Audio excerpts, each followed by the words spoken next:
Welcome to Heliodor in Dragon Quest XI.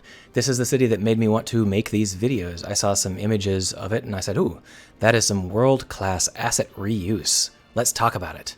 So we're going to make two videos about Heliodor. We're going to make one video where we talk about fun stuff like the Disney perspective trick and asset reuse, and we're going to make a really boring video that's all about modular building construction.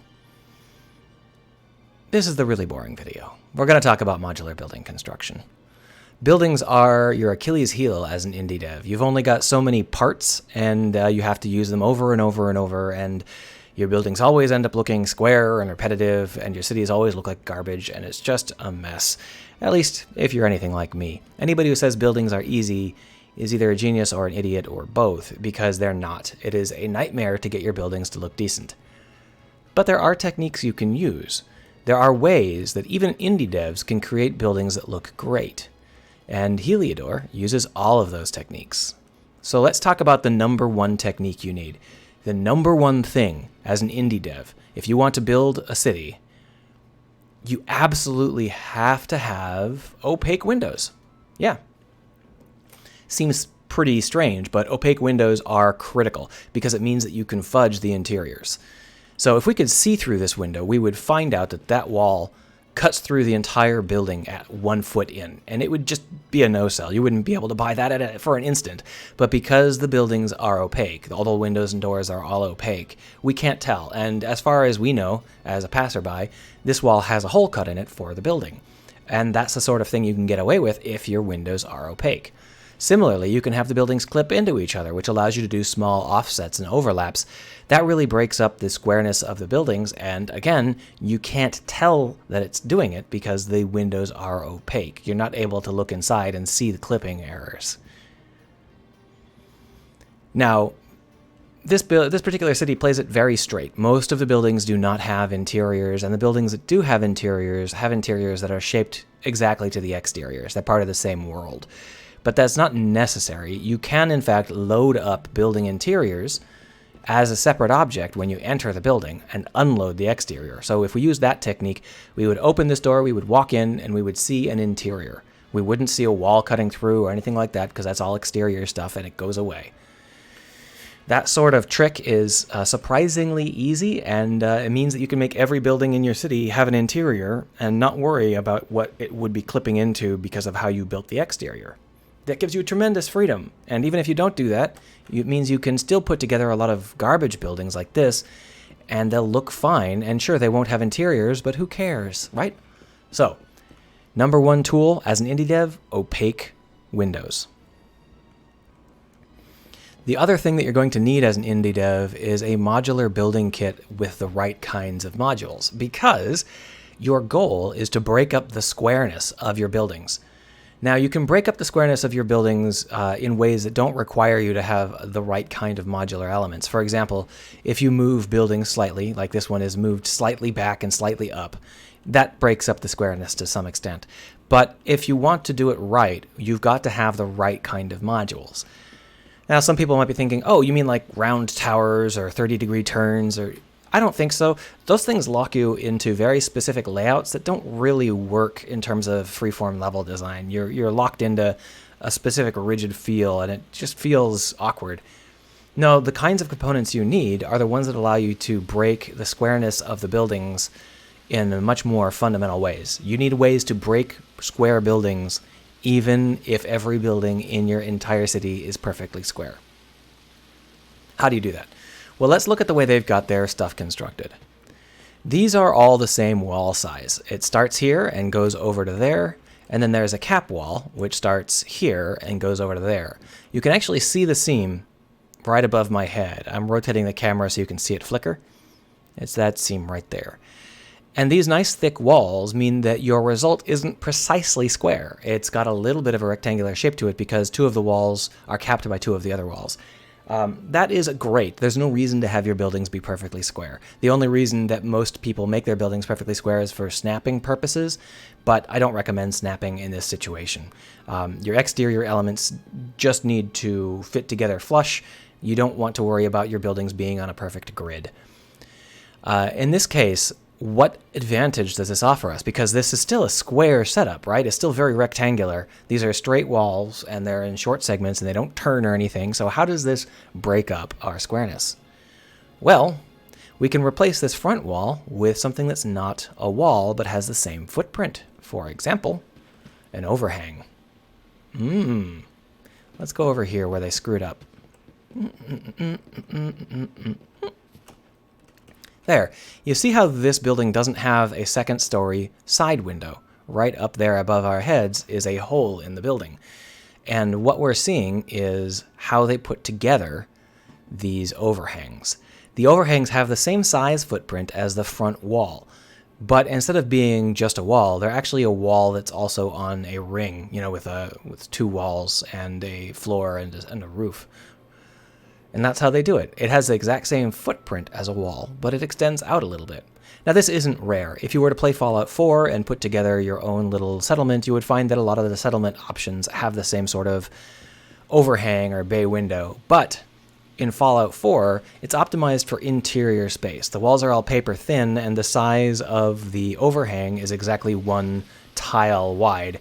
And it's, a lot of extra size. It's in fact so much extra size that it feels like it's a square object all on its own. By having a much smaller footprint here, it just is enough to just break up the squareness of the building by literally making it not square. It changes the shape of the building. It works really, really well, and you're not going to get much extra interior space out of it. But that's not the point. The point is to break up the squareness of the exterior.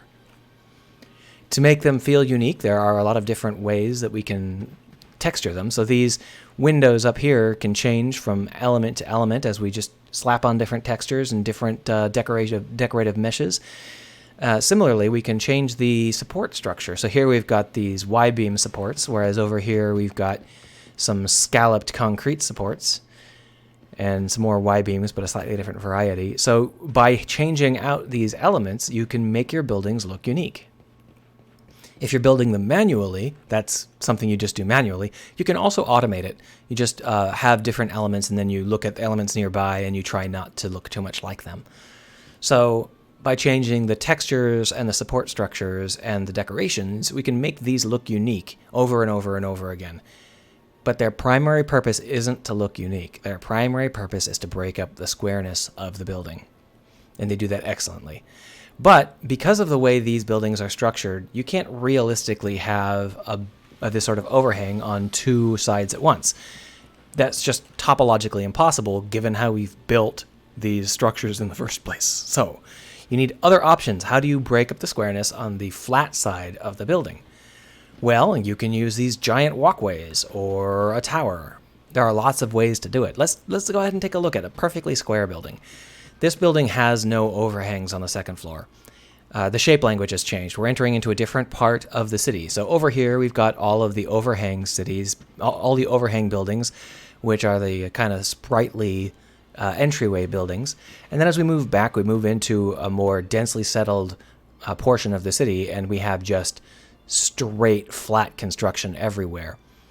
In order to break up that extraordinarily straight, flat feeling, we use a lot of decorations, but they're specific types. So if you've ever decided to decorate the sides of your buildings, you probably thought of stuff like this little grate here.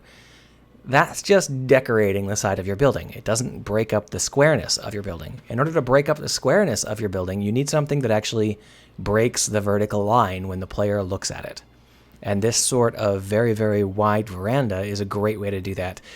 Regardless of where we are, when we look at this veranda, it's always going to break the side of the building, and that interrupts the squareness and really softens up the feeling of this region.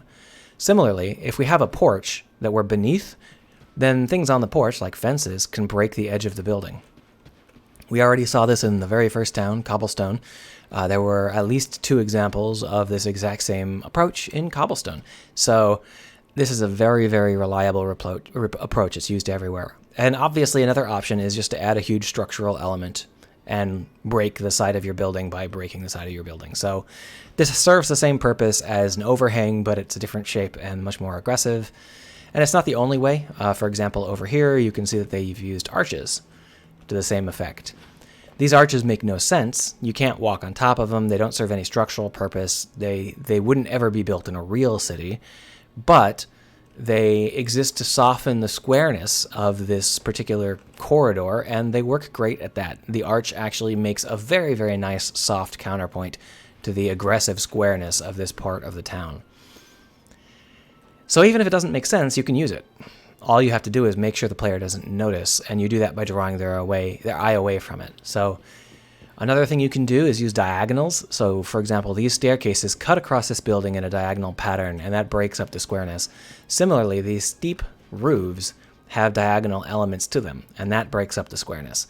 But it only breaks up the squareness from certain perspectives, so you've got to make sure that you understand what you're doing when you're trying to break this up, because all of this is about what the player sees. And if you don't know what the player is seeing, then you're just kind of half-assing it. Dawn, take you all.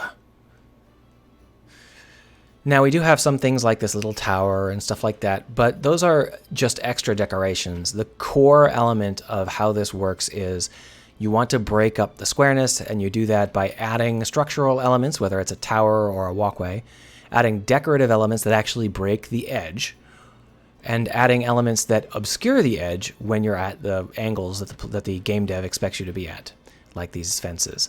So those tricks combined are probably enough to get you started. In addition to just offsetting the buildings so that they don't line up perfectly, you have a really great set of starting tips. But that's just exteriors. How about interiors? Whether or not you're cheating, your interiors are going to be based around the same structural elements that your exteriors are. They have to be in order to be convincing. So here we've got an interior element that's built out of the same structural walls that we have on the outside. Now my guess is that a lot of these are customized, like this little teeny wall here. Is just a custom tiny wall. It's probably used elsewhere, so saying custom might be a little bit much, but it's not one of the standard walls in this kit. Trying to build something like this takes a lot more effort, but the basic key is that you don't want the interior to feel too square. And there's a lot of ways to do that. One way is to introduce large elements that break up the flow of the room, like this stack of barrels with a decoration on the front. Another method is to introduce large elements that are functional but still break up the room. For example, this beautiful staircase. Now, the reason I love this staircase is because unlike so many modular staircases, it's shorter than the wall. The wall comes out to here, but the staircase stops here, and that means that you have space that's not square. Your staircase, when you install your staircase, you get a non-square element. You get a ragged edge for free, and that lets you break up the squareness of the room. So if you look at a module and you see that their squares line up to be exactly one wall length long, you know that they haven't thought about this. You need to have stairs that are less than one wall length long, or more than one wall length long, because you have to make sure your stairs don't make the squareness worse. You need them to make the squareness better. If we go upstairs, we can see that what they've got is just a set of rooms.